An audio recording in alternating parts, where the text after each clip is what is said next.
Well, good afternoon. And the microphone does work real good, so I'm glad to hear that. My name is Reverend Melissa Leith, and the topic I chose for today is the spirit mind and how it works. Does anybody have a clue as to what that means? This is something I've been teaching for quite a while. And it's kind of an interesting concept. I mean, most of us here already have probably talked to a psychic or maybe are psychic yourselves. You pretty much know how spirit communicates with you, or at least that it does happen that way. But there really is kind of a little bit of a science that's involved. And that's what we're going to talk about today, and then do some exercises that will help us all connect. So, if we can think of the spirit mind as, let's see.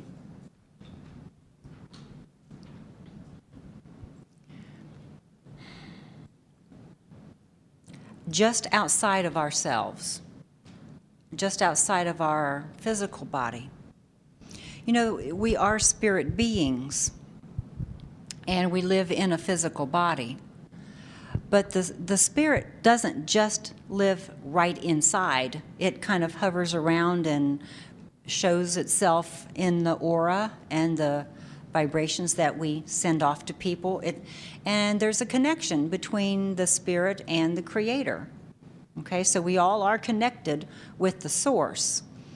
So we aren't just stuck inside of a physical body trying to get out.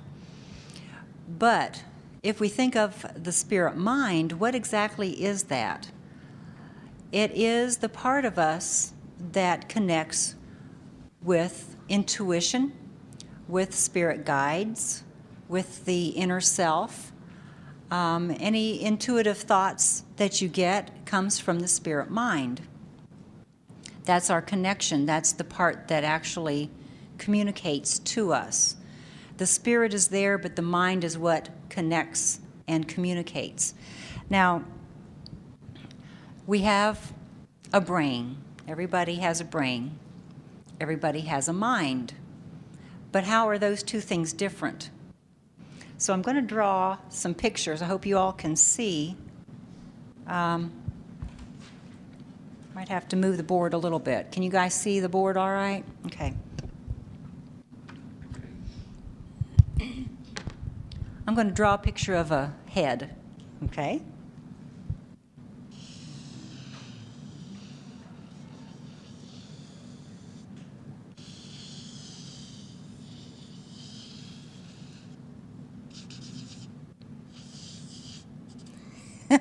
And as you can see, I'm not an artist. But this is somebody with a lot of hair, okay? And the brain is right here. All the gray matter is inside the head, okay? I don't think there's any disputing that.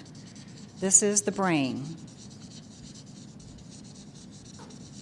Now, a lot of people tend to think that the brain and the mind are the same, but they're not at all. The brain has a way of categorizing things. It has sensations. When the scientists go in there and investigate the brain, they can touch certain parts of the brain, and it stimulates things. We can see what the brain does when we're dreaming, and we can see what the brain does and how it acts when we're exercising or when we're thinking about something in particular. But the brain actually doesn't do the thinking. It does the mechanics. The brain is more like the engine. And so then what is the mind? How is that, or is that connected with the brain? Well, my view of what the mind is this.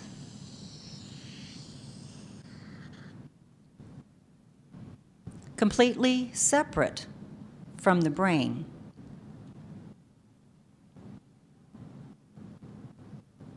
So how do the two work together if they're completely separate?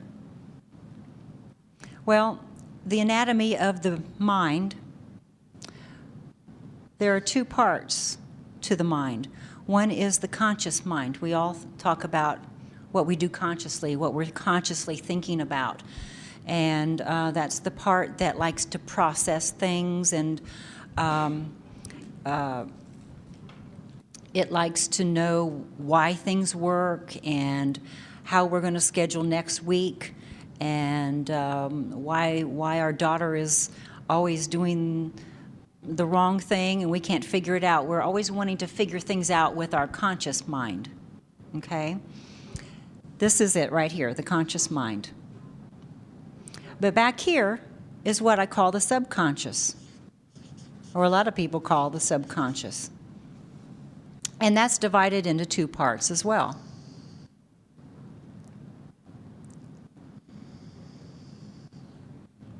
Now, a lot of people call, wait a minute. I want to make sure I get this right, because every time I explain it, it's different. This is the waking mind. The conscious mind is the waking mind. That's what we do. We think while we are awake. The subconscious is going to entail dreaming and that type of thing. But the first part is the personal aspect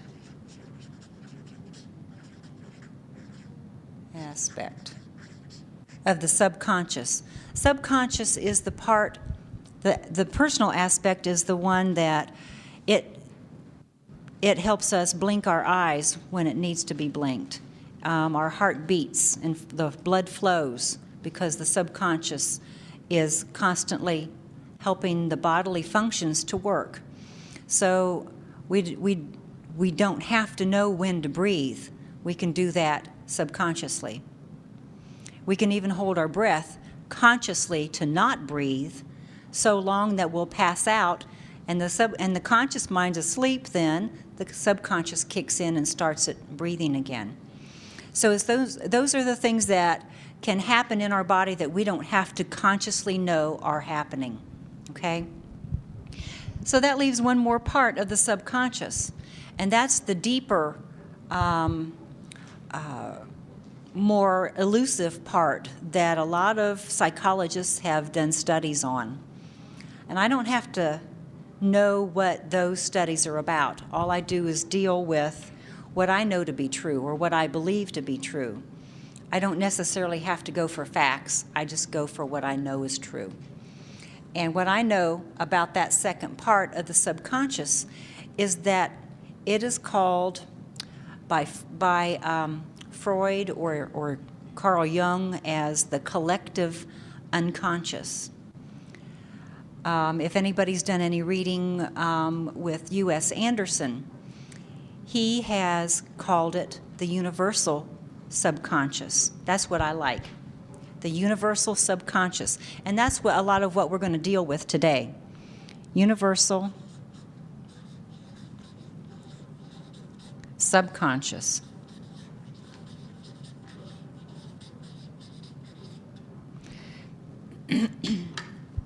So what happens between the mind and the brain? If they're not connected, then how do they work? And what I'm going to be talking about is how we get our psychic connections, how we get psychic or intuitive information, or how we connect with spirit energy as a medium would. How many people here are already psychic? Okay. Some of you are going, yeah, a little bit. How many of you intuitively knew that you wanted to come to this particular session? Okay. How many of you just stumbled in here and didn't know what it was about? Okay. You had a connection between this part, the mind, and this part, the brain. The mind said, oh, I think we better go check this out. And the brain said, how do we get there? What time is it? What room is it in? What do I have to schedule with the other things I want to do today to get there? So the mind is connecting into the brain to power it to do what it needs, okay? Without the brain, Does the mind still exist? What do you think?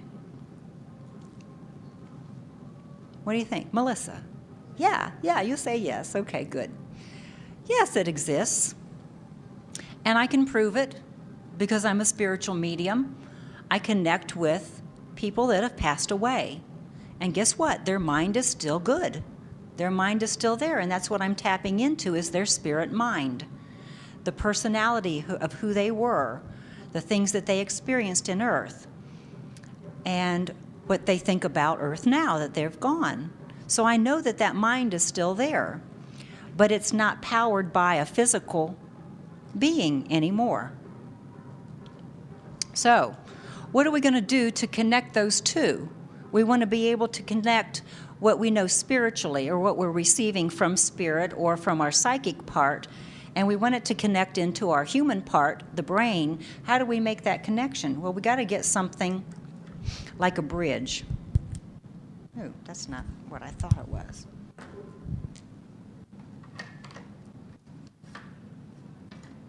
To connect the two. So we're going to make a nice big wide bridge, a nice pathway connecting those two.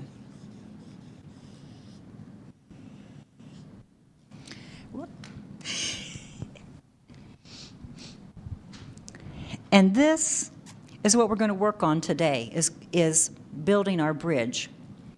Now,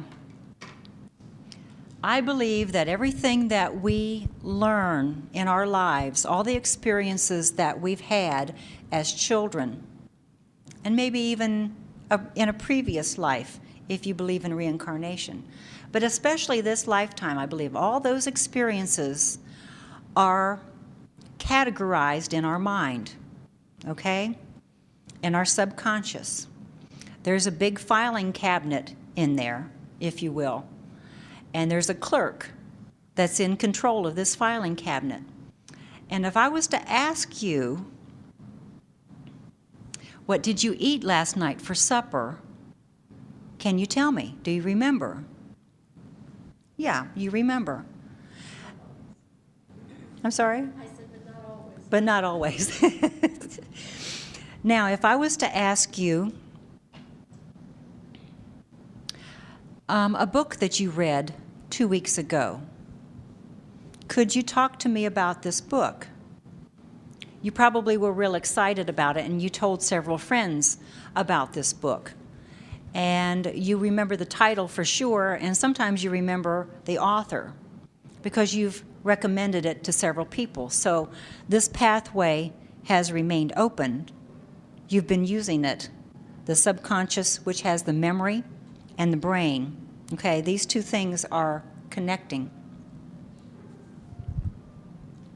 You know what? I put the bridge in the wrong place. It's not the brain. We want the bridge right here, between the conscious mind and the subconscious mind. This is where we want the bridge. And over the years, society has done so many different things that it expects us to do and dictated to us that we've kind of lost track of the connection we have between the conscious and the subconscious.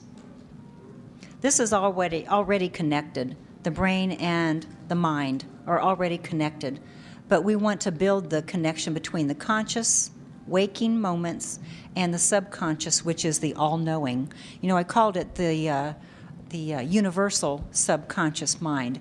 That's the mind of God. That's the creator or the universe, the universal mind that we can tap into at any time. So, if you read a book a couple weeks ago, and who did? Did anybody read a book a couple weeks ago? Do you remember the name of it, sir? Okay, just give me one.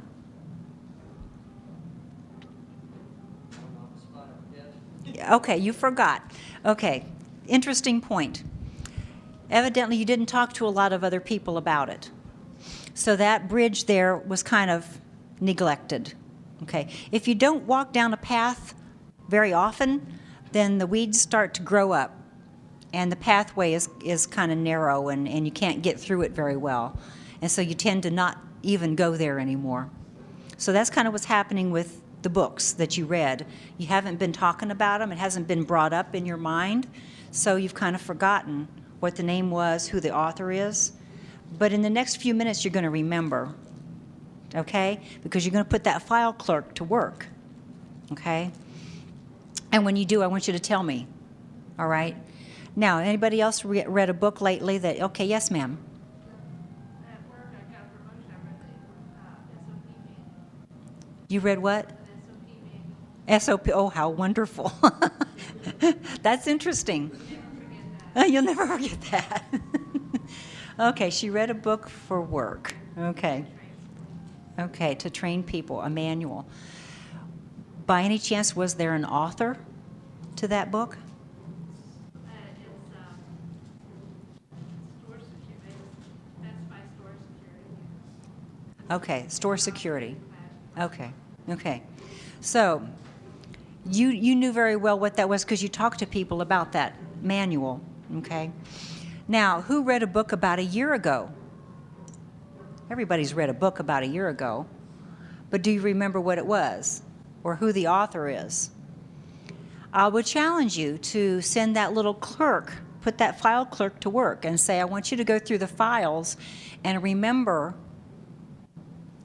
the name of that book and the author of that book.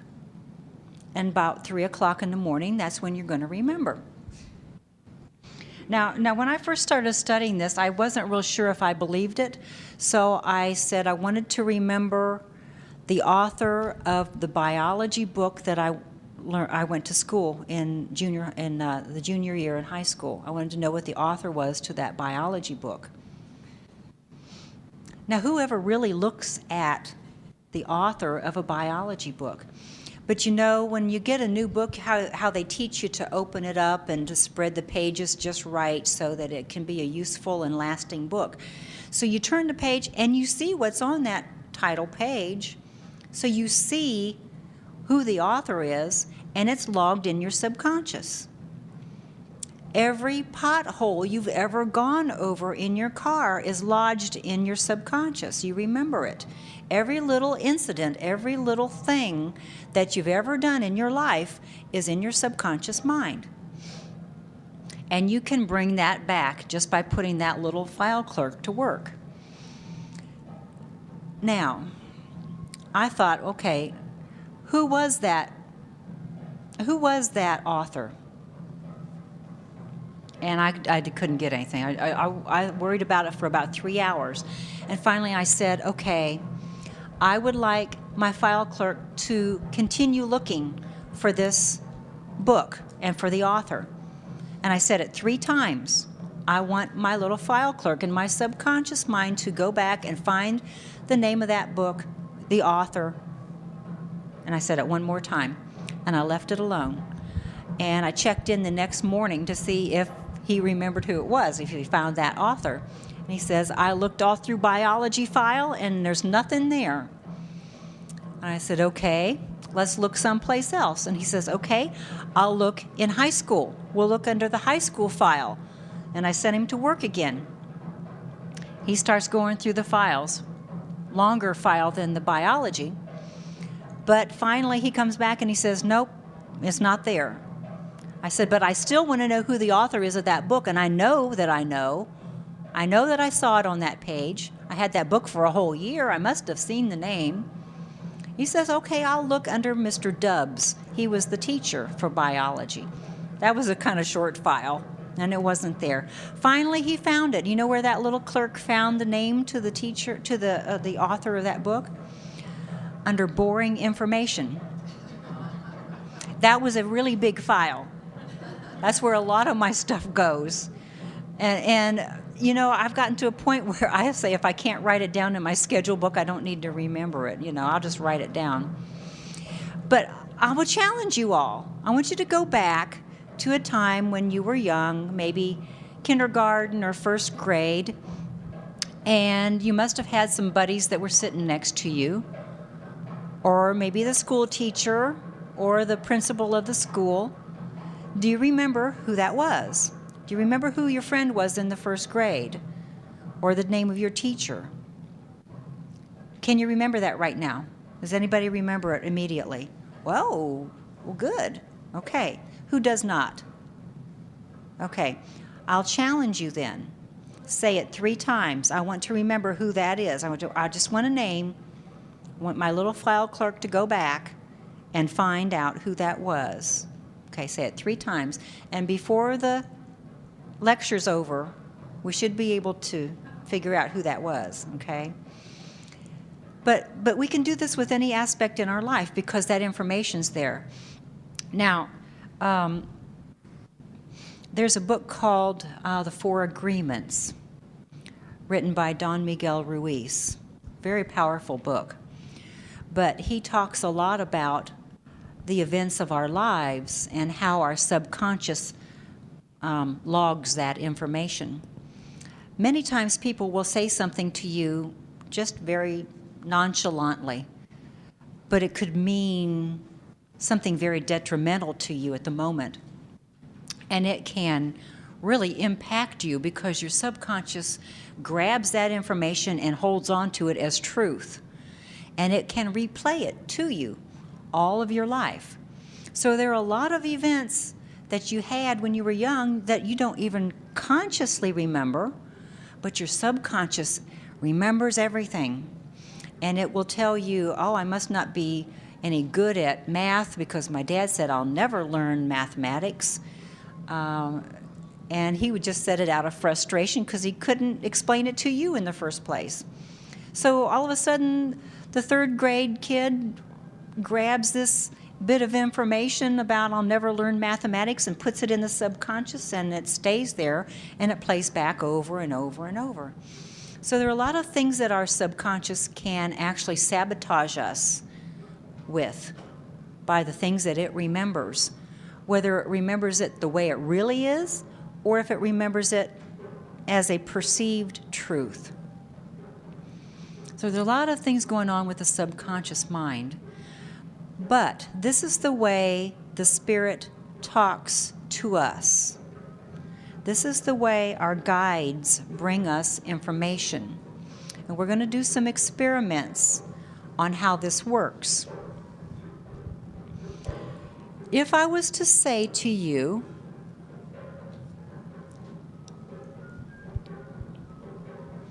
what does a garbage can mean to you? Just the very first thing that pops into your mind, what does a garbage can mean to you? Garbage can is a mess we always have to clean up when our dog. Oh, it's the mess we always have to clean up when the dog tackles the garbage can. Okay. Anybody else? What does the garbage can mean to you? Something you put trash in. Something you put trash in. Okay. Yes, ma'am. The Cookie Monster. Thank you. We always have a Sesame Kid. The Cookie Monster. What does trash can mean to you? I don't know, I just saw green plants. Green plants. Interesting. My mother-in-law had aloe vera plants that she killed, and she threw it under the sink and forgot about it. And it thrived under the sink. She threw it away. Green plants. Tell me how you came across that. What kind of memory do you have about that? Okay, so something flourishing, a lot of fertile stuff in the garbage can. Recycling, yeah. Okay, good point. Yeah. Okay. Anybody else have a thought on garbage cans? I asked this once in another lecture, and a woman said, all men. Everybody laughed, and I go, oh my gosh. And she was serious. She said, all men are garbage, they're trash. I said, how do you know that? And she said, that's what my mother always said. So that was a subconscious plant. Okay, that was something, and it just blurted out of her all of a sudden, bam, there it was. And so imagine how that's playing out in her life.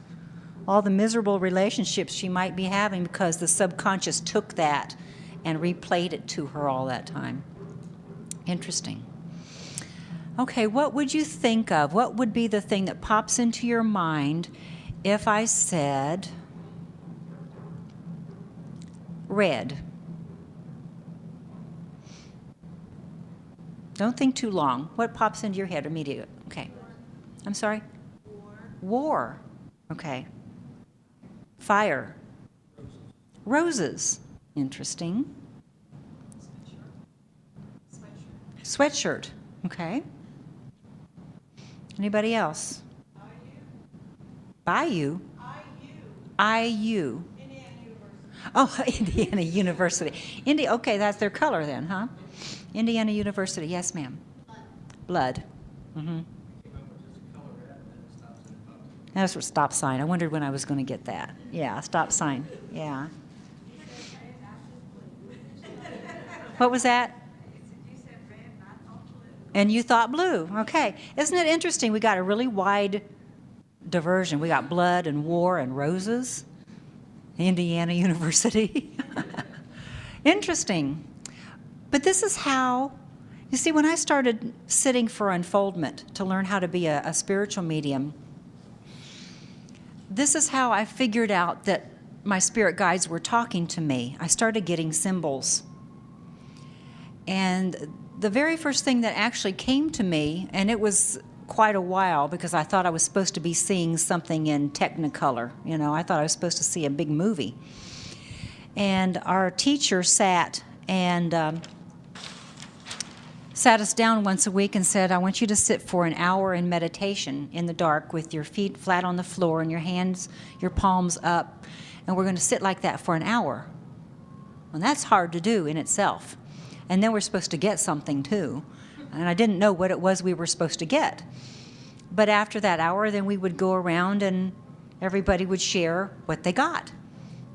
And I usually said, well, nothing. I didn't get anything. And then one time, finally I got on the floor and started meditating that way. I couldn't sit in the chair any longer. But I got comfortable and meditated, and I saw in my mind's eye a little boy and a little girl running down through a meadow to gather up the old milk cow and bring it back to the farm to milk. And then pretty soon he brought us back from the meditation, and he said, well, what did you see? And I said, oh, nothing, just some blue or red or, some just colors.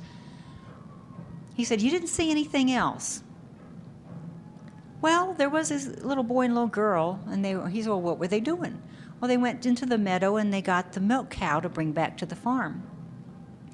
And he said, that's my sister. She's been in spirit for about 20 years, and that's what we did when we were kids. We had to go get the milk cow.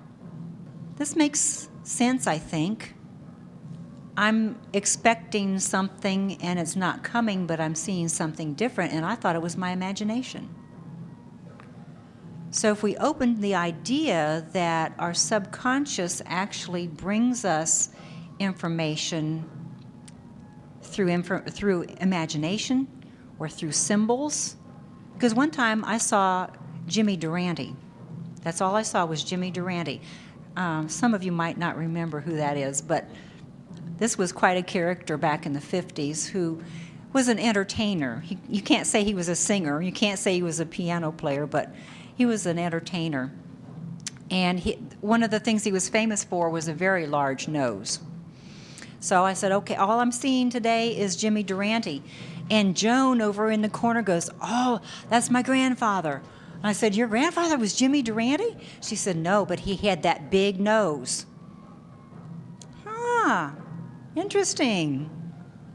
That's pretty cool. So I began putting these things together. Okay, so let's talk to my spirit guides now. Why is this coming this way? Are these memories that I'm having that you're showing me and it means something to somebody else? Okay, that makes sense. But sometimes they're symbols that I understand myself. Such as a mushroom. What does a mushroom mean to you?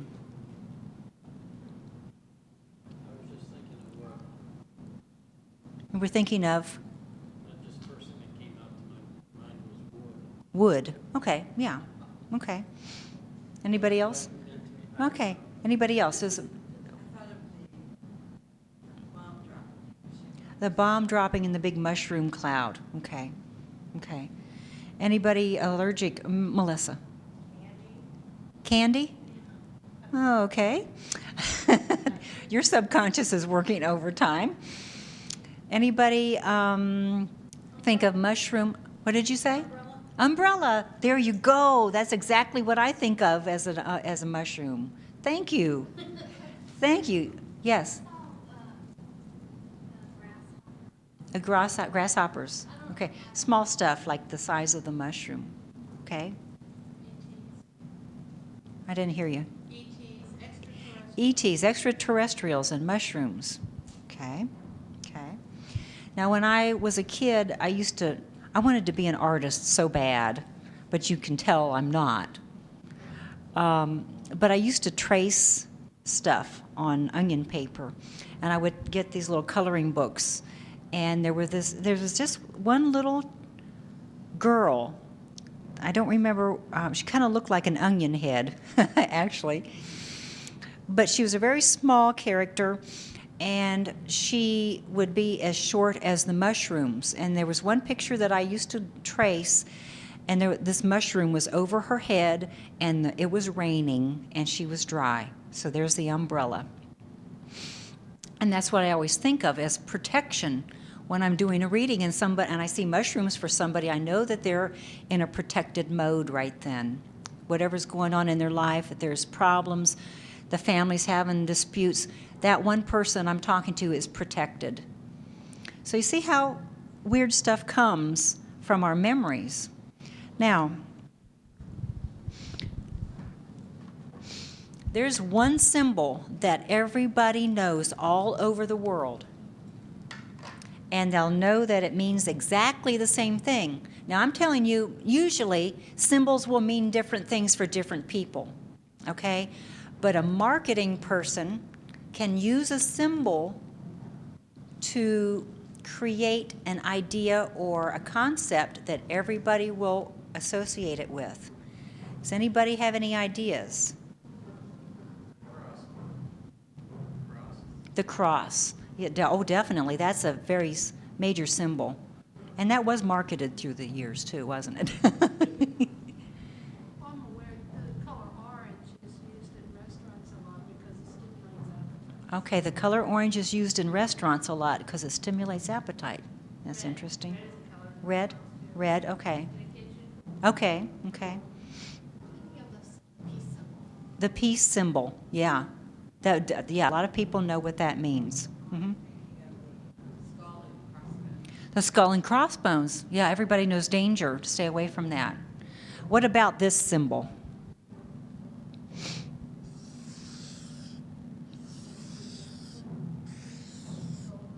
The golden arches, yes.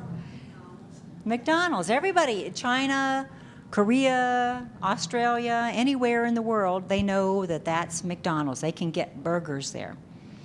They can get cardboard burgers there. See what marketing can do. But the power of the mind. It's not the brain that remembers that. It's the mind that remembers that. Isn't that interesting? Very powerful. But what I want you to do is to think about creating the symbols that you can use with your spirit guides. The things that are already planted in your mind, in your subconscious, that can be symbols that would mean something to you. So if you wanted your spirit guide to give you the sense of whether the contract you're supposed to sign is a good deal or not, what would they show you? If you just kind of went into a light meditation and said, I need some kind of a symbol to know if this is positive or negative for me, if it's going to be productive or destructive for me. Say it loud. A plus or a minus. That's a good idea. Yeah. Yeah. A thumbs up or thumbs down. Light bulb on, light bulb off. Okay. Happy face, sad face. These are all very, very powerful symbols that we all know what they mean. But does somebody come up with something that is kind of off, a little bit different? Evidently, you're giggling over here. Heads up on a quarter. Well, that makes sense. 25 cents. In the back? Cash register going cha-ching. Cha-ching, yeah, okay, good, good. Okay. Okay, so now, if you walked into a room, let's say there was a party going on, you were invited to, and it was going on full swing, and you walked in, what kind of senses or kind of maybe symbols would you get if it was a good party, or if there was somebody in there that you didn't want to be around, like if they had bad vibration and you didn't want to be associated with them, or they just didn't feel right? Think about that for a minute. Would you just get a sense of, I better get out of here? Or do you think there would be maybe a symbol that popped into your mind? A heaviness, yeah, so a sensation. Or maybe that red, the stop sign. An X, yeah, stay away, yeah. Okay, so you see how this is working. You can start meditating every day and gain much stronger connection with your intuition and with your spirit guides if you set up a list of different types of symbols. Or you can make a list of what you want symbols for, okay? We can start with a list. You could go into meditation one day and say, okay, these are things I want to know, what you will show me if, what's a good, let's see.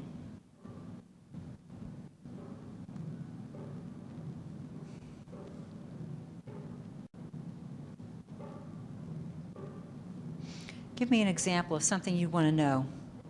I just got a blank. Danger. Show me a symbol for danger.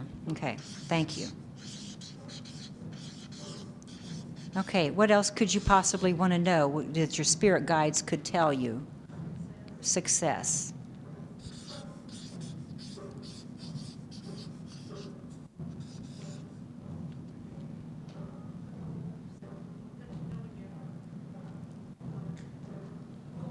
A goal? A goal, how to reach a goal? Oh, creativity, okay.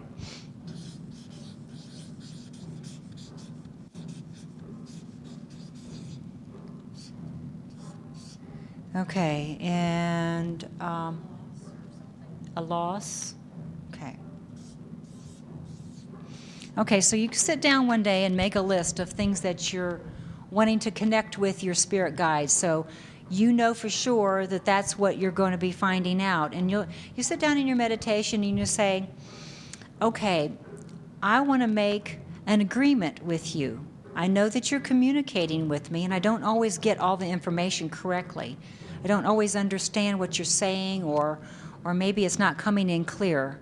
So I want to find out for sure, what kind of a symbol would you show me if there was danger in front of me and I shouldn't go that way, or there's a situation or event that's going on and there's danger there and I shouldn't go, and say, right now, show me what symbol that we can use all the time to mean danger. And the first thing you'll probably get is the X. It could be a feeling. And if you're more sense-oriented rather than visual-oriented, that might be the direction you want to go, because you definitely would feel danger as a sensation. I do that. I can walk in somewhere like in the woods or something, and if I sense fear, I know there's some danger stuff ahead. Right, okay. When you sense fear, you know that there's a danger ahead of you, right. A lot of us are very tuned in to that. But specifically, if we want symbols, this is what we're going to have to do, to talk to our guides and come up with an agreement. Every time there's danger, I'm going to see an X, or the stop sign, or the skull and crossbones, or some kind of a symbol. And as soon as you ask the question, have them give you whatever pops into your mind, the first thing. That's what your subconscious is bringing up, and that's what they're activating, is your subconscious memory. So sometimes they don't have to give you words.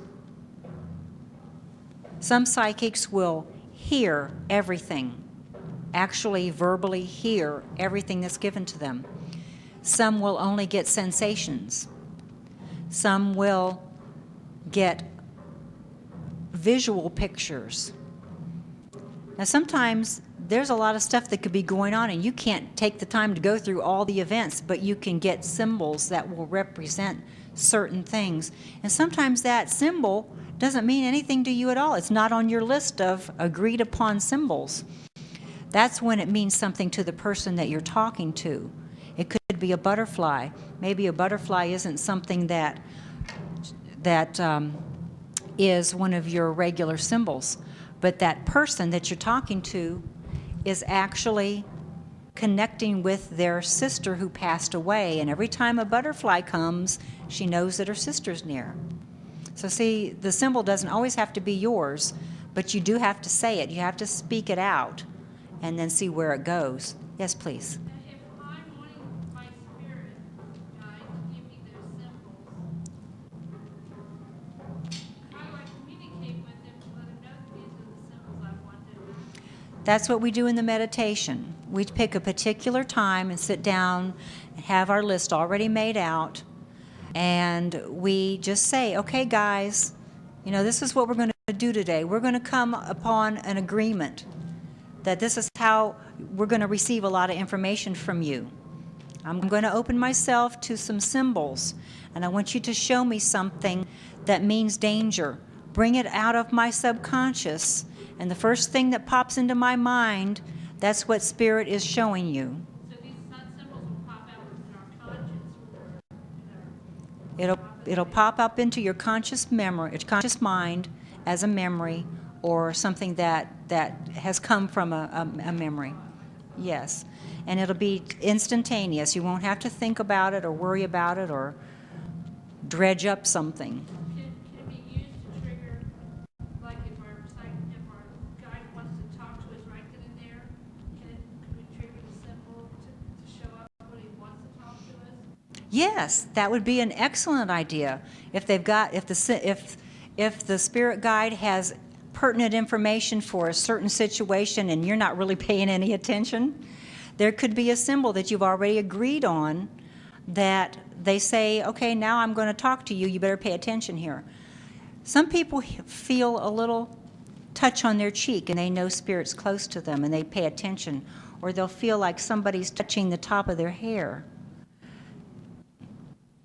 or pulling it just to get your attention. You can be like half asleep and hear somebody just. Right, you can be half asleep and hear somebody say your name. That's a good time to pay attention and say, I'm listening now, thank you for waking me up, give me some information. That's an excellent point. But this is something that you can do. You don't have to just sit in an unfoldment class for years and years and years waiting for something to happen and not know what you're waiting for. You can actually implement this and put it into work, into a plan. You can go the other way. You can come up with a few symbols like leaves or flowers. Years and years ago, back in the, I believe it was the Victorian days, it wasn't seeming for women to get together and chat and gossip. But what they did was they came up with a special code. Different flowers would mean different things. Like if they sent their friend a rose or a rose petal in a letter, it would say, let's get together this weekend for tea.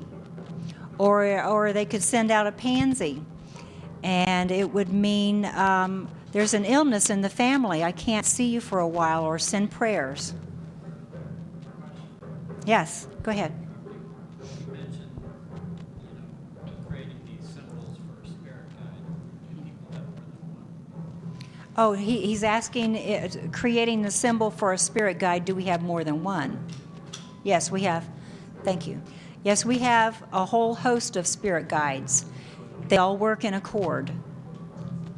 So you may be connected to one, but there's a whole host of guides behind them kind of orchestrating everything, and you're just connecting with that one. You don't have to have multiple symbols for different guides. That's a good point. That's a good point. It's like we agree. And when I say Spirit's giving me information, I'm saying my whole host of spirit guides is bringing me this information. It doesn't have to be just one specific guide. I just got the 5-minute sign here, so the symbol was 5. So are there any other questions here? Anybody else have any questions? This is something that you're going to be able to implement in your life now. Yes, ma'am?